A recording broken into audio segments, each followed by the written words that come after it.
Conversation is an art form, strawberry ice cream in a castle, and why you gotta earn it in an Irish pub. This week, we're in Ireland.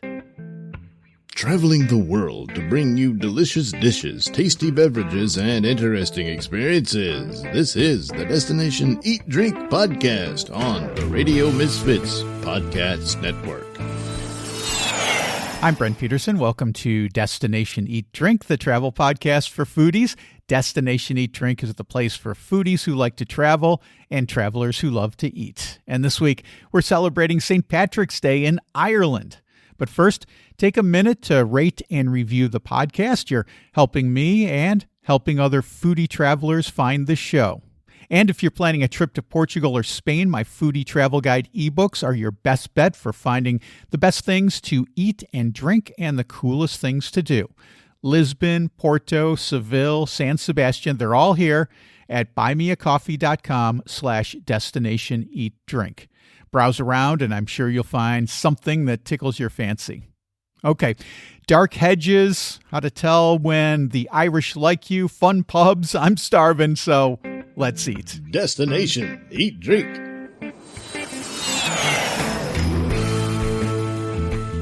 Samantha Brown is the award-winning creator and host of Places to Love, the great TV show on PBS. She tells me about the Titanic experience and the friendly people of Belfast.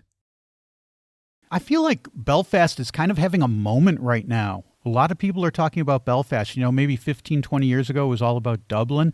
Now people are really talking about Belfast a lot. What is it for you that makes Belfast a special place? I think it was a place that really lives in our memory for those of us who are old enough as a place of strife, right? Of civilian conflict, the Troubles. We all remember that. And to go back to a place that now is experiencing peace, not total harmony, but they've all learned to live with each other. These are great lessons for all of us these days, I think, as well, that even as fellow countrymen or fellow people who live in the same city or the same state or the same country, we have very, very different views. And we can slowly try to work them out. So I love being there because it was one of those places that, maybe 10 years ago, I just didn't think I would go. And now it is, there's because it is different. It is, you feel the sense of familiarity because it is on the, Ireland, the island of Ireland. But there is a difference. Very, very friendly. Oh my gosh. You can't walk without someone stopping you and talking to you just on the street. And just so that quintessential Irish friendliness is there.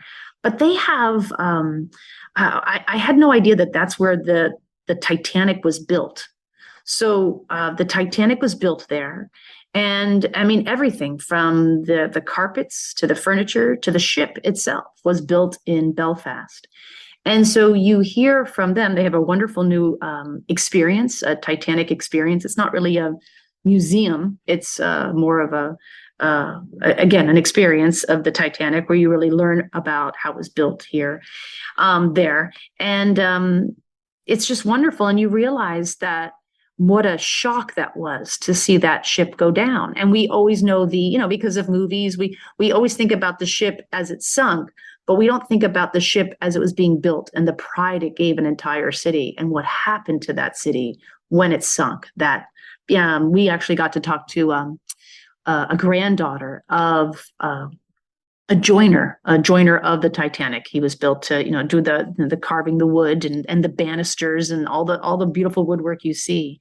And she said her grandfather, you were never allowed to bring it up. He never talked about it after it sank. And just that feeling of understanding that the Titanic, this story, this real happening just resonates so strongly still today. So that's where it was built.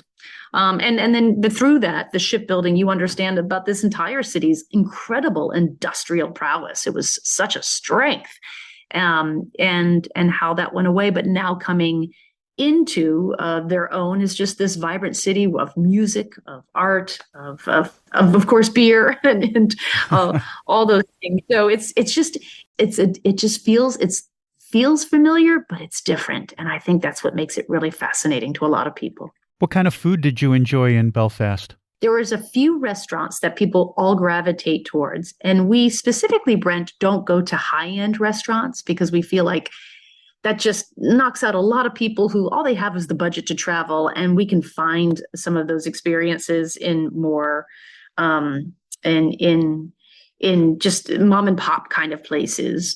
But for Belfast, where their food scene is the more very, very high end, very produced food scene. And so we made a decision not to show that because we wanted to show more of the heart. So where we found the food was really, we didn't do any in Belfast. We were at a castle because then we left for the countryside and we went to this wonderful castle where they make all of their food on premises, from ice cream to scones to the meat. And you go to this castle called Glenarm Castle, and it's it's a working castle, working farm, and so you enjoy what they produce right there on their land. Sounds wonderful. That sounds like an amazing experience. Oh, sign me up. Yeah. From the cows you're looking at. You're like, you made this strawberry ice cream? Thank you. Oh my God, so good. Grainne Lawler is a foodie tour guide in Dublin at flavortrails.ie. She talks about Irish pubs and what makes them so special. We're going to enjoy some Irish whiskey on your tour. And I think we've got to go to some pubs as well. We've talked about O'Donoghue's. We've talked about Gravedigger, I think was the name. Yeah, the Gravediggers. Yeah, very good. Do you have some other favorite pubs and maybe some pub etiquette for us? Yeah, look, it's my favorite thing about Ireland is the pub, and it's such a cliche for a reason. I do want to point out that Irish people do not drink any more than anybody else in Europe. Okay, it's how we drink is a bit different, I think, and it's that thing of we love talking about going to the pub and we love talking about having a drink. I don't think it means that we drink any more than anybody else. It's a bit like in the States, people have no problem talking about money. In Ireland, we'd never talk about money. It's a bit like that with alcohol here. So I do want to put that in there. We have a terrible reputation for the drink, but I think it's really about the pub. And the pub, when I lived abroad, my mother used to ring me, and Irish mothers, they'd ask you very leading questions. What do you miss most about home? Don't say the pub is what she'd say, and it definitely is. So the reason Irish pubs are so iconic is they all do different things. So we have Guinness pubs, whiskey pubs, storytelling pubs, Irish music pubs, Irish dancing pubs, talking pubs. The list goes on, and everybody needs to figure out what part of our culture they want to enjoy, and we tell them where to go. So the other important thing to note is that in Ireland, we don't sell culture. So our museums are free, our galleries are free, and the entertainment in the pubs at night time is free. And this notion of free culture comes from Celtic times, when the most important attribute of a Gaelic chieftain was hospitality, and they had to symbolize their hospitality on their land. So they had to have a building that had a minimum of 4 doors. And once you entered the building, all the hospitality was free. So the food, the drinks, the entertainment. So the minimum of 4 doors represented the ease of access to the hospitality. And one of the High Kings of Ireland, the O'Neills, they were said to have 12 doors on theirs, just to prove how hospitable they were. So when you go into an Irish pub, most Irish pubs have multiple doors in them still today. And this is a throwback. I'm not sure that it's intentional, but it's certainly a throwback to this. And that is why we have free access to entertainment in the pubs. We are so privileged to have that. When I lived abroad, especially in the States, and you have a cover charge on the pub, on the bar, I'd be like, what are you talking about? Right. And I didn't understand that I was the privileged one, that we have such amazing access to a really high standard of entertainment for free. So that's the first thing. You need to figure out what part of the culture you're looking for. So somewhere like O'Donoghue's that you've already mentioned, the Cobblestone, Devitt's, the Stag's Head, all of these pubs are really famous for music. So it's that traditional Irish music. It's what you're imagining, the bodhrán, the fiddle, the uilleann pipes. They're really famous for that. Somewhere like Darky Kelly's, which has its own ghost. Why wouldn't you want to go there? Oh. It's the right amount of rowdy. It's really famous for the singing element. You know, we want to get into those folk songs that everybody's imagining. Storytelling then is another major thing. And we got a lot of storytelling troupes. So I'd encourage anyone to look out for Candlelit Tales, who travel around Ireland. They're sometimes in theatres, so sometimes you pay to go into the theatre. Absolutely do it. Sometimes they're in the pubs, but it's absolutely worth, doing a little Google search for where am I going to get that storytelling. And then talking. Talking is a national pastime in Ireland, and it's one of the countries where I think especially women traveling on their own, Ireland is one of the best countries for that. I've traveled a lot on my own, and I really only appreciated home when I left, that I can go into any pub, in the city, and go in for a bit of music, go in to read my book, go in for a little chat with somebody at the bar, sit up at the bar, put your phone away. You're going to end up in a conversation with somebody. That's a massive part of the culture. Conversation is an art form in Ireland, and it has to be allowed to be practiced. So pubs like Grogan's, I've seen them in Grogan's confiscate musical instruments at the door in case people had notions of playing music in the pub. It's hard conversation in here. It's also the artist pub of Dublin. So it's chock-a-block with contemporary Irish art. So it's, ripe for the picking. We've got literary pubs, whether that's the Palace, the Dame Tavern.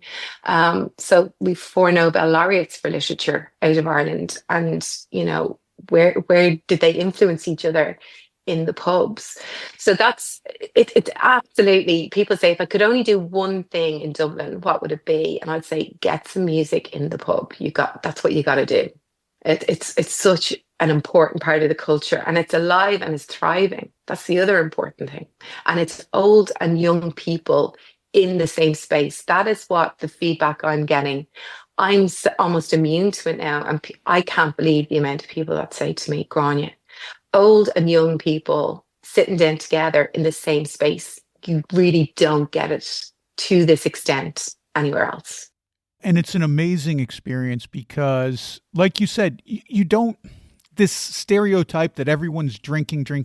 You don't have to drink when you go into a pub. It's not a requirement, and not everyone is doing it. I've gone into pubs and had a tonic water and something and maybe something to eat, and nobody is judging you. But the other thing is, if you can't get into a conversation in Ireland, I don't know where you're going to be able to do it, because people just approach you, they're curious. They want to talk, and you will have the most fascinating, entertaining, funny, crazy, sometimes sad conversations with folks in a pub in Ireland. It's an experience unlike any other. And some of my richest travel experiences have been in pubs in Ireland.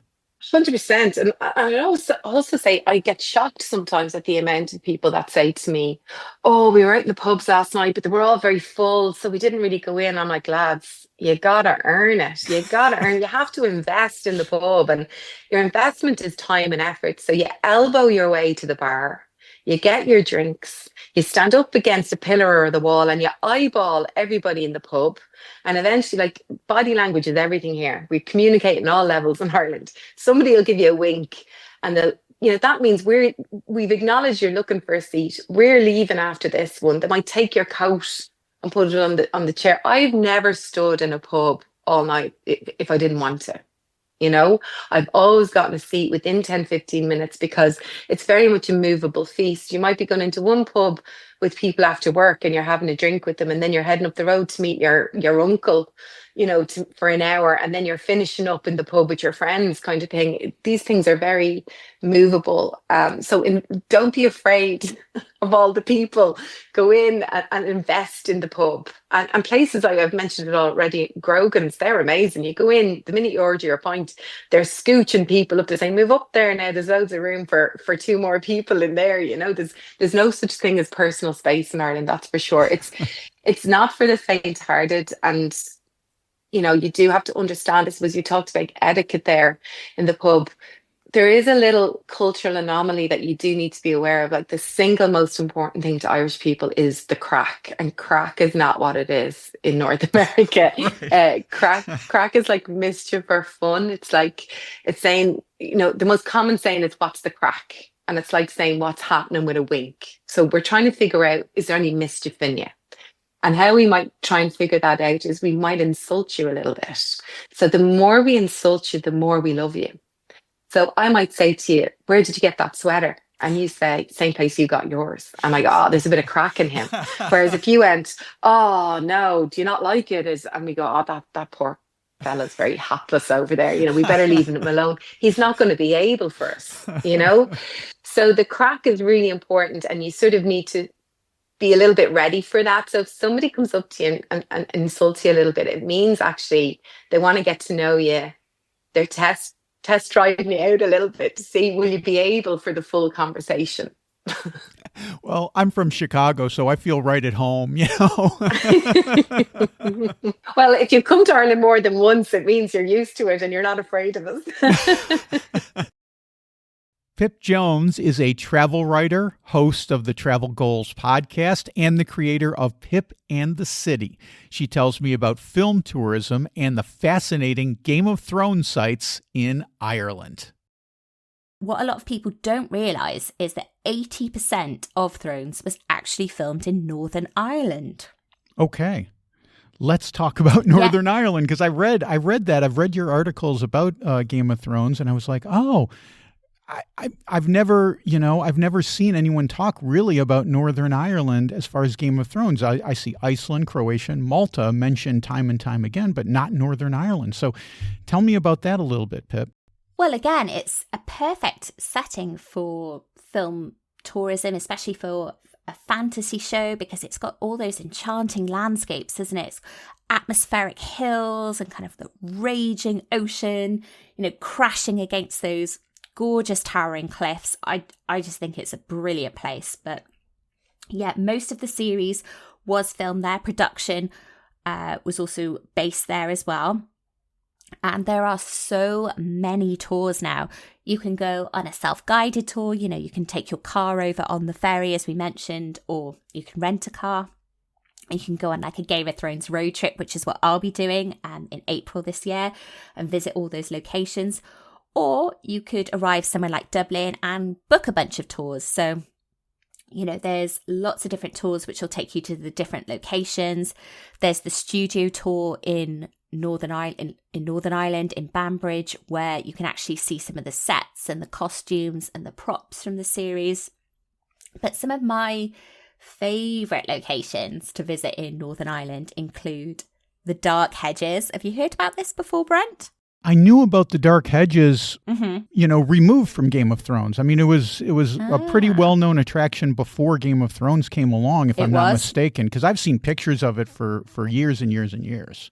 Oh, it's absolutely glorious. So describe it a little bit, because it's totally surreal. It is. So it's this avenue, and it's kind of like got that sort of like, enchanted quality almost. It's like an avenue of beech trees in County Antrim, and it was used as the filming location for The King's Road in season 2, and that's when Aya and Gendry escaped King's Landing in the back of a cart, and there's a beautiful shot of it in that episode, and you can sort of see this lovely line of trees.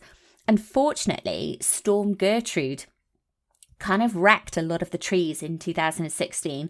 But I know it's really sad, but the one positive outcome, I suppose, was that they actually collected some of the fallen trees and they turned them into Game of Thrones doors. Cool. That have been placed. Yeah. These beautiful, intricate carved doors that have been placed around Northern Ireland. And it's called the Journey of Doors. So I've been to several of them. And each of them tells the story of episodes, I believe, from season 6. And they're displayed across the country. And you can actually go and visit some of them. One of the places you can visit, one of these doors, is in Ballintoy Harbour, which was the location of the Iron Islands. And this is a really cute harbour that's like a crabbing hotspot as well as a film's location. And it's served as pike. which, as fans will know, is the home of Theon and Yara Greyjoy. And whilst you're there, you can visit a place called the Fullerton Arms, which I absolutely love. And it's this lovely traditional pub which has an Iron Throne replica that you can sit on, that I have a picture on, in my Khaleesi outfit, obviously.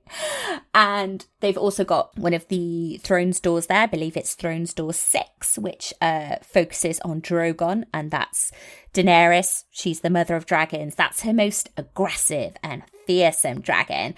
And whilst you're there, oh my goodness, I hope they still do this dish. I'll find out in April, I'm sure. But when I visited, I had an amazing seafood chowder there.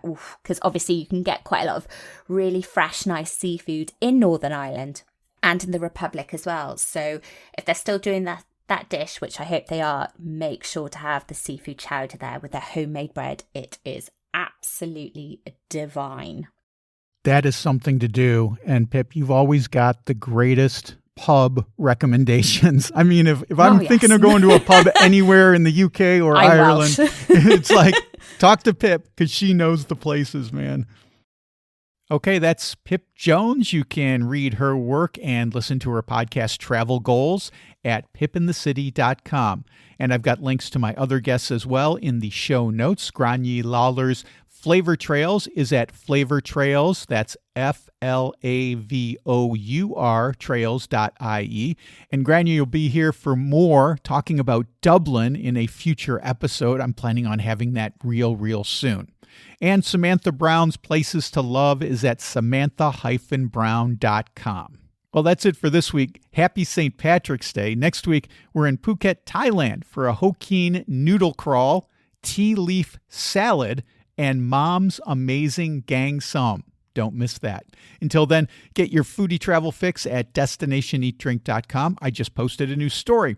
This one is about the most beautiful spot in the Azores.